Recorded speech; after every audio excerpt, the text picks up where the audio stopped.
اور وہ بیریوں کے چند ایک درخت تھے جن کے بیر یہ کھاتے تھے اور ان کی زندگی بچی جا رہی تھی، باقی ساری نعمتیں اللہ تبارک تعالیٰ نے ان سے چھین لی تھی۔ یہ نتیجہ کس کا ہوتا ہے؟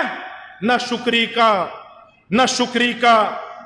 اللہ فرماتے ذالک جزیناہم بما کفروا، یہ ہے ہمارا انتقام، ہم ان لوگوں سے اسی طرح انتقام لیتے ہیں جو ہماری نعمتوں پہ نہ شکری کرتے ہیں، کفر کرتے ہیں۔ وَهَلْ نُجَازِي إِلَّا الْكُفُورَ، اللہ فرماتے ہیں یہ صرف ملک سبا والوں کے لیے نہیں ہے، ہم ہر نہ شکرے سے ایسے ہی انتقام اور بدلہ لیتے ہیں۔ قیامت تک جو بھی ہماری نعمتوں کو استعمال کر کے ہماری نہ شکری کرے گا، اللہ فرماتے ہیں ہم کسی نہ کسی موقع پہ ملک سبا کی پکڑ کی طرح ہم اس کو کسی نہ کسی مرحلے پہ پکڑ لیں گے، اس پر تباہی پیدا کر دیں گے۔ وہ فرد ہوگا، وہ قوم ہوگی، وہ برادری ہوگی، وہ محلہ ہوگا، وہ معاشرہ ہوگا، وہ ملک ہوگا، وہ سلطنت ہوگی، جو بھی ہماری ناشکری کرے گا ہم اسی طرح ان کو پکڑ لیں گے۔ تو ساتھیوں، بھائیوں، یہ ہم نے قرآن سے کچھ حوالے آپ کے سامنے پیش کیے ہیں اور سب کا خلاصہ ایک ہے۔ اس موضوع کو ہم اگلے جمعۃ المبارک بھی آگے بڑھانے اور چلانے کی، اس کی عملی تدابیر اختیار کرنے کی ہم کچھ معروضات پیش کریں گے، لیکن ساری بات کا خلاصہ یہ ہے کہ اگر ہم اللہ تبارک تعالیٰ کی نعمتوں میں اضافہ چاہتے ہیں تو قرآن میں اللہ گواہی دیتا ہے، ضمانت دیتا ہے، لَإِن شَكَرْتُمْ لَأَزِيدَنَّكُمْ، تم میری جتنی نعمت میں نے دی ہے اس پہ میرا شکر ادا کرنا شروع کر دو اور دیکھو پھر میں اپنی نعمت کو بڑھاتا کیسے ہوں۔ اور اللہ آئے ہوئے عذاب بھی ٹال دیتا ہے۔ قرآن میں اللہ فرماتا ہے ما یفعل اللہ بعذابکم، اے میرے بندو، اللہ نے تمہیں عذاب دے کے، سزا دے کے کیا کرنا ہے؟ تمہیں مصیبت میں مبتلا کر کے اللہ کو کیا ضرورت ہے؟ ان شکرتم، اگر تم شکر گزار رہو، اگر تم اللہ کی نعمتوں پہ شکر کرتے رہو اور اللہ پر ایمان رکھتے رہو تو اللہ تبارک تعالیٰ نے تمہیں عذاب دے کے کیا کرنا ہے۔ تو ایمان اور شکر گزاری کی طبیعت اور مزاج، یہ تقاضا ہے رب تعالیٰ کا۔ آج جن حالات و واقعات سے ہم پاکستان میں دو چار ہیں، امت مسلمہ پوری دنیا میں دو چار ہے، آپ نے یہ چند دن پہلے دیکھا کشمیر کے حریت رہنما یاسین ملک کو جرم بے گناہی میں انڈیا کی ظالم عدالت نے 2 مرتبہ عمر قید کی سزا سنائی ہے۔ کوئی جرم نہیں ہے، وہ پوچھتا رہا، چیختا رہا، چلاتا رہا کہ میرا جرم تو بتاؤ۔ عدالت کا ایک جواب تھا ہمارے پاس کوئی پروف تو نہیں ہے تمہارے جرم کا، لیکن حالات کا یہ تقاضا ہے کہ تمہیں 2 مرتبہ عمر قید کی سزا سنائی جائے۔ یہ امت کے ساتھ یہ ہو رہا ہے، کہیں گلے کٹ رہے ہیں، کہیں آپس کی افراتفریاں ہیں، کہیں معاشی بحران ہے، کہیں ٹیکسوں پہ ٹیکس ہیں، کہیں ریٹوں کا بڑھ جانا ہے، کہیں قیمتوں کا بڑھ جانا ہے۔ ہم جس طرف بھی دیکھتے ہیں ایک عذاب، مصیبت اور ازمائش کی شکل نظر آتی ہے، بچ نکلنے کی کوئی شکل نہیں ہے۔ تو ساتھیوں، اس موقع پر میں نے یہ ضروری سمجھا کہ میں اپنے آپ کو بھی نصیحت کروں اور آپ کو بھی نصیحت کروں کہ آئیے، کوئی اور راستہ نہیں ہے، کوئی فرار کی جگہ نہیں ہے، کوئی جائے پناہ نہیں ہے سوائے اللہ کی جناب کے۔ اللہ کی پناہ کے علاوہ ہمارے لیے کوئی جائے پناہ نہیں ہے۔ ہمیں اللہ کی طرف پلٹنا ہے اور اپنے گناہوں کی معافی بھی مانگنی ہے، اللہ کی نعمتوں پر اس کا شکر بھی ادا کرنا ہے، اور قوم کو بحیثیت قوم اللہ کی طرف دعوت بھی دینی ہے۔ یہ فریضہ ہے، یہ اللہ کی ہدایات ہیں، یہ قرآن کی تعلیم ہے، یہ نبی کریم صلی اللہ علیہ وسلم کی نصیحت ہے۔ اللہ تبارک تعالی ہمیں سمجھنے کی اور اپنے دین پر چلنے کی توفیق عطا فرمائے۔ اور وہ ہم سے راضی ہو جائے۔ اقول قولی ھذا استغفر